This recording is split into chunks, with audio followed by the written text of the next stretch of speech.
Thank you, Mark, and a big hello from London. Well, after a very active week, we have seen an awful lot of weekly patterns emerge across various markets. In the currencies, we had a weekly key reversal down in US dollar, Canadian dollar last week, which has seen some limited attempts lower as a follow-on this week. There was also a weekly key reversal down in the US dollar, Argentine peso, blue dollar last week, though this has not seen any follow-on lower, nor any repeal higher either. Then in euro against the Romanian lei, we had a weekly key reversal down last week, which has seen some attempts lower, though each time it has been rebuffed. Thus, so far, it's been a week of volatility, but not actively going anywhere much. Looking at the currencies with weekly key reversals down, up last week, we had US dollar against the Swiss franc. I had a weekly key reversal up, but this has seen a somewhat disappointing pullback lower this week, though still within last week's range. However, the weekly key reversal up seen in sterling against the yen, well, that has seen a follow-on higher this week. Not excessive one, but a good one. Finally, perhaps the best resultant move of all the currency pairs. We had a weekly key reversal up in US dollar, Egyptian pound 1 month NDF last week. And to give context to this came on after February was a monthly key reversal up, and we had a weekly key reversal up also 3 weeks ago, as well as a lesser outside week seen in mid-February.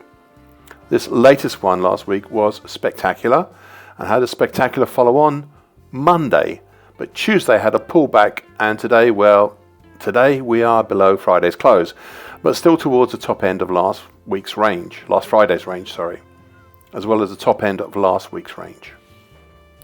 Moving over to fixed income, and we had a number of coincident weekly patterns with weekly key reversals down in the futures in US T-note, US T-bonds, the Osaka JGB in Japan, and the German Bund last week. This week, the US futures have explored a follow-on move lower, but tentatively, though both are now lower than Friday's close. The Japanese Osaka JGBs have also followed on lower, but not by much, though they are also below last Friday's close. Meanwhile, the German Bund futures have seen a gapping follow-on move lower, possibly changeover related, which the subsequent action this week has so far not managed to fill in. Over now to commodities, and we had some really interesting moves there with a weekly key reversal down in spot silver, which was not reflected in any of the other precious metals, as spot gold and platinum only managed a lesser outside week, and spot palladium did not even manage that. This week, well, Monday saw a follow-on lower at the start, though by the end of the day prices had pulled higher than Friday's close, and since then, well, we have moved higher, though the market is still within last week's range. Over now to sugar white premium spread, and this had a weekly key reversal up last week.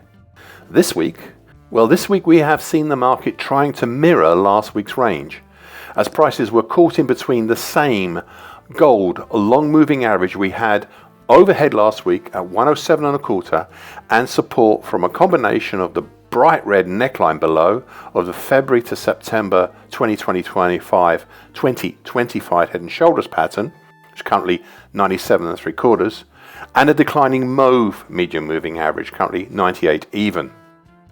I covered this more fully in my weekly sugar video commentary out last Monday. Next, a really interesting transatlantic pair that have seen more than appropriate follow-on moves higher this week. We had weekly key reversals up last week in New York cocoa futures and in London cocoa futures last week. Both of these have seen significant follow-on moves higher this week. Not as spectacular as some other markets, but still nevertheless significant, as they happened in both markets simultaneously.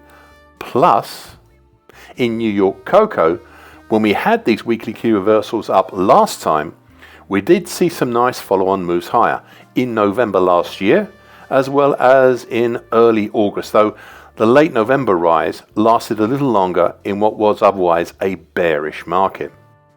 Finally, we had a weekly key reversal up last week in ICE UK feed wheat futures.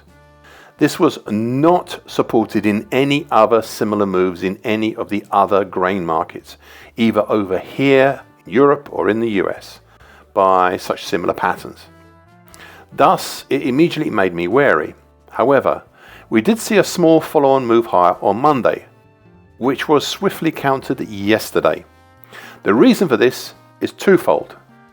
Firstly, we had reached the top side of a recent 2025 based bull channel, currently 164 3/4 to 168.55.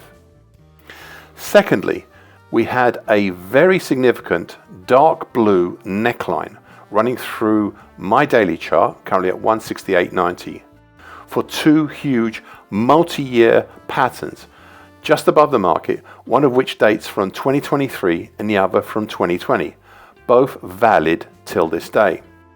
Hence, it was not totally or wholly a surprise that any attempts higher would meet with some significant resistance. All very, very interesting. As always, I'm happy to answer any direct questions of anyone who's interested. And with that, I'll finish this section from London, and I hope that you found these comments useful. Thank you for watching and listening. This weekly broadcast gives the essential market patterns and consequences.